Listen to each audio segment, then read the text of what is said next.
តាំងពីសង្គ្រាមដំបូងឆេះភ្លើងរៀងមកតួខ្លួនដែរប៉ាខ្ញុំឃើញជូនជាថវិកាលោកពូឬមួយក៏ម៉ូតូប៉ុន្តែដល់ពេលលើកនេះគាត់ប្រាប់ថាអូណាម៉ូតូពូតិចហ្មងបាទលើនោះឆេះអស់ឆេះតាមផ្ទះកន្លែងនៅនោះឆេះអស់បាទប៉ុន្តែលើកទី1អត់ឃើញម៉ូតូទេអត់ទេប៉ះពាល់តែខ្លួនត្រូវ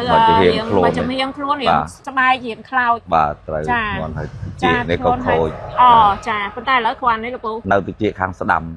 អត់ទាន់មកវិញទេចាស្ដាប់បានប៉ុន្តែអត់ដឹងទិសវត្តដឹងឆ្វេងស្ដាំទេមកជូនតាមសំណប៉ប៉ាខ្ញុំឲ្យបានយកម៉ូតូមកជូនលោកពូឲ្យអត់ចាពាក់ទេសុទ្ធតែរបស់ញ៉ាំដើម្បីទុកនៅក្នុងត្រង់សេឲ្យសំខាន់ជុកខ្វៃ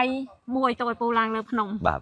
200000ម្នាក់ណាលោកពូណាការលើកទឹកចិត្តវរៈកងទ័ពទាំងអស់គ្នា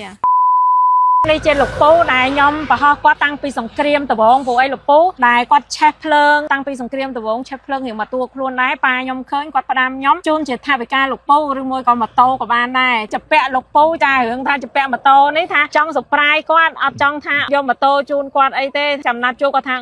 មេហៅឡើងទៅលើមេហៅឡើងទៅលើខានណាត់ជួបទៅឲ្យខ្ញុំទៅបារាំងទៅក៏មិនបានជួបលោកពូទៅប៉ុន្តែដល់ពេលលើកនេះគាត់ប្រាប់ថាអូណាម៉ូតូពូតិចហ្មងបាទលើនោះឆេះអស់ឆេះតាមផ្ទះកន្លែងនៅនោះឆេះអស់បាទប៉ុន្តែលើកទី1អត់ឃើញម៉ូតូទេអត់ទេប៉ះពាល់តែខ្លួនត្រូវ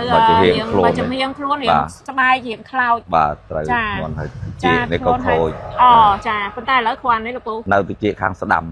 អត់ទាន់មកវិញទេស្ដាប់បានប៉ុន្តែអត់ដឹងទិសវត្តដឹងឆ្វេងស្ដាំទេហើយឥឡូវនេះខ្ញុំបានមកជូនតាមសំណប៉ប៉ាខ្ញុំឲ្យបានយកម៉ូតូមកជូនលោកពូឲ្យអត់ចាពាក់ទេជូនម៉ូតូលោកពូព្រោះដោយសារគាត់ឃើញការរងគ្រោះរបស់ពូក៏រៀងធ្ងន់ដែរការចំនួនហ្នឹងហើយដល់ពេលឥឡូវលោកពូរៀងធូរហើយនៅតែតិចទេអានេះខ្ញុំជូនពូបន្ថែម500000ដោយសារប៉ាខ្ញុំក៏គាត់ជូនរៀងគ្រាន់អញ្ចឹងខ្ញុំជូនបន្ថែមអញ្ចឹងណាពូណា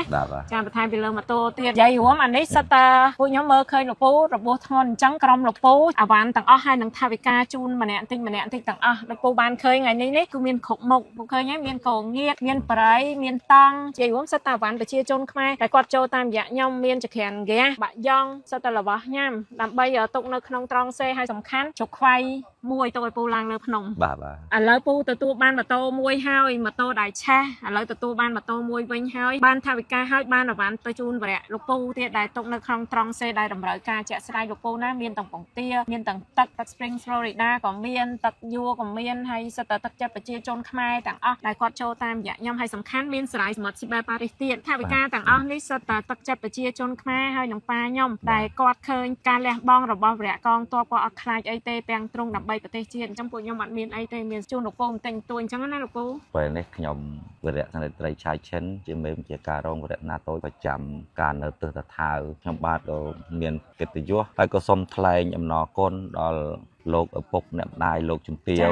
បាទដែលបានជួយឧបត្ថម្ភបាទហើយនឹងលោកជំទាវក៏ដូចជាក្រុមការងារក៏ដូចជាចូលរួមទាំងអស់បាទហើយក៏ដូចជាតាមសាខាដែលបានចូលរួមនេះក៏បាទអញ្ចឹងគឺសម្រាប់រូបខ្ញុំគឺមានតែពាក្យថាអរគុណអញ្ចឹងក៏សូមឲ្យមានសុខភាពល្អអញ្ចឹងរោគទទួលទានមានបានគឺសូមឲ្យជួបពុទ្ធពរទាំង5ប្រការគឺអាយុនិងវណ្ណៈសុខៈពលៈបដិពេនៈកំបីក្លៀងក្លេឡើយបាទសូមអរគុណបាទចាអរគុណលោកពូដូចគ្នាណាដែលទាំងទ្រង់ដើម្បីជាតិអរគុណច្រើន200,000ម្នាក់ចា200,000ម្នាក់ណាលោកពូណាចាលើកទឹកចិត្តវរៈកងទ័ពទាំងអស់គ្នាចាអរគុណច្រើនលោកពូណាចា